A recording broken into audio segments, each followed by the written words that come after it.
My grandfather was an inventor. All his life he'd be tinkering with something, either taking something that existed and changing it, making it into something brand new, or at the very least different, or inventing something entirely from spare parts. And while nothing he invented was ever earth-shaking, it was always one of my greatest delights, ever since I was a little girl, to see what he'd made. Childhood visits to his home would always begin or end with me sitting on the couch, a look of absolute fascination on my tiny face, as he showed off whatever gadget he'd put together in his workshop this time around. It was like having my own personal Santa who worked all year round to fill my 8-year-old mind with wonder and glee. My older sister was likewise excited, no matter how hard she tried to hide the excitement it filled her with, probably in an effort to appear cooler or more mature than myself. And while, because of real life getting in the way, the visits became fewer and fewer the older we got, we would always make time to see him at least a few times a year, and every time he would have something new to show us. He really was a genius. I should add this isn't meant to imply something horrible happened to him. I'm sure some days he wishes it had, and it had been him who had wound up in the hospital instead of my sister. But no, he went in his sleep, and I hope that his passing was a peaceful one. Even all these years later, I can't bring myself to be angry about what happened. Can't bring myself to hate him. He had no idea that would happen. No clue of how things would pan out. He knew something was wrong, oh yes. He wasn't some dawdling old fool. He knew the first time he looked through them that something was wrong, but he thought it was something only a little odd, something unsettling and curious perhaps, but not anything dangerous. Not anything that would harm anyone. I think deep down he just wanted to know that he wasn't crazy. He wanted to be sure that he wasn't seeing things, and who could blame him? There were 3 of us that year. Myself and my girlfriend Justine and my sister Joan. We were both used to our grandfather being bursting with energy to show us whatever he'd put together, so his oddly subdued mood when he came to the door to greet us came as a bit of a surprise. I was a little disappointed, in fact, as I was hoping Justine would get to share in the experience of having a new invention demonstrated before our awestruck eyes. We'd only started dating that year, so it'd be the first chance she got to see the kind of things I'd been telling her about. The day passed pleasantly enough as we chatted, enjoyed lunch, and watched television together. I think it was Joan who asked him, finally, if he had anything special to show us today. We knew he'd been working on something, as while this was the first time we'd seen him in person in a while, we'd both spoken to him on the phone in the preceding months, and he had eagerly explained to us that he was working on something he thought would be quite extraordinary. I still can't tell you how he made them, nor would I if I could. Nor could I tell you what his original idea for those oddly colored circles of glass had been, before that fateful day he'd looked through them and seen what he'd seen. He never shared details of his work with us beforehand, as he wanted it to be a surprise, and I think afterwards he was terrified of the thought of anyone replicating what he'd made. All I know is that when Joan pressed him to reveal his latest invention, he looked nervous in a way I'd never seen him before. Looked as if he was deeply troubled by something. He hesitated before speaking, as if not sure he should say anything at all, before explaining to us that the nature of what he was working on had changed after an unusual event, and that he wasn't sure if it'd be a good idea to show us the end result.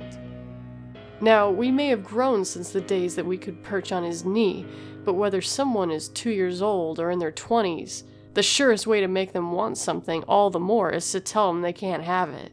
So his reluctance just made both of us want to see his invention more than ever.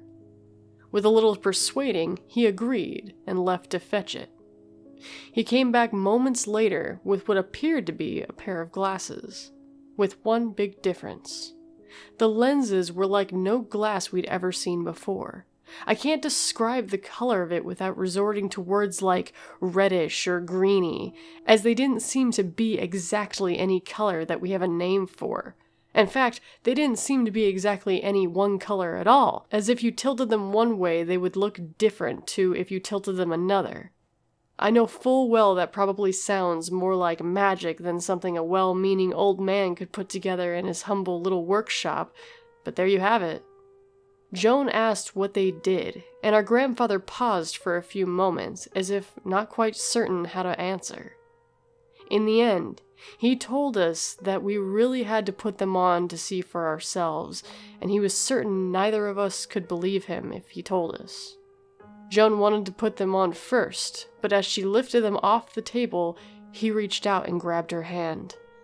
He cautioned her that it might be startling at first, but that she wasn't in any danger, and that if she got frightened, she should take them off.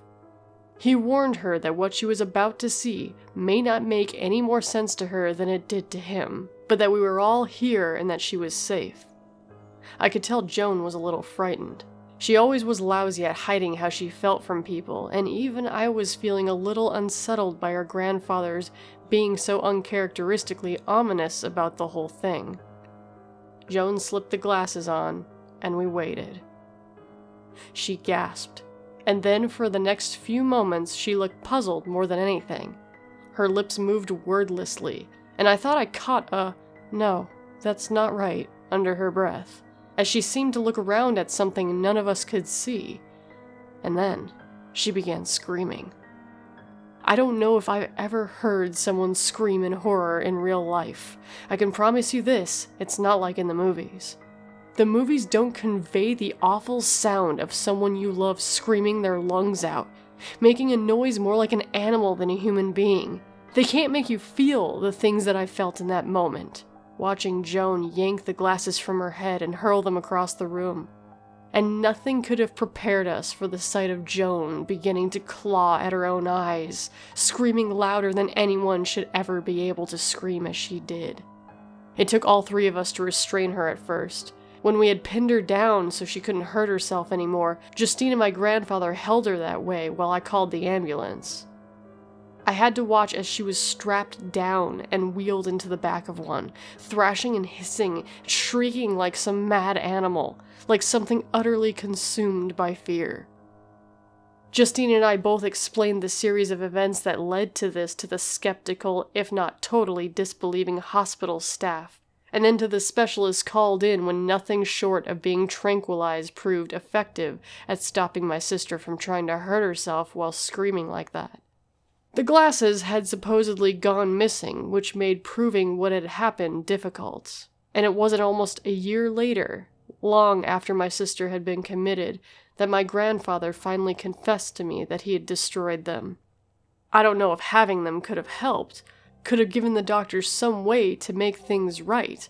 I doubt it somehow, and I can't totally blame him for doing what he did, given that it was an act born out of guilt and an honest desire to make sure this didn't happen again.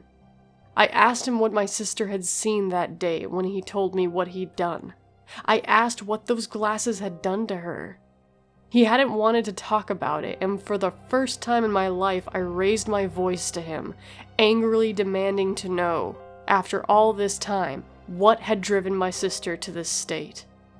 What had affected her so deeply, so profoundly, that she was now no longer even recognizable as the person I'd grown up with. He took me to his workshop and began digging through bits and pieces that littered the place, the half-finished and now long-discarded inventions still waiting completion. He produced 2 pieces of glass, rather like the ones that had been fitted into those glasses, and he told me there wasn't any way to describe it without sounding insane. And if I had to know, then I had to see. But he begged me not to do this. That knowing wouldn't make things any better. He was right. I held the glass up to my eyes, and in an instant, everything changed. Instead of just my grandfather who stood before me, now there were dozens more in the room with us. But they weren't people. They were pale and emaciated, hunched over and dressed in dark clothing with black lips and wide, lidless eyes that seemed to almost bulge from their skulls in a manner both comical and horrifying all at once. Their mouths were full of hundreds of thin teeth, like needles. Their fingers were grotesquely long and ended in dark and viciously pointed nails that scraped along the floor as they walked. All of them were talking. Or rather, their lips were moving soundlessly. Each and every one of them was trying to say something that couldn't be heard.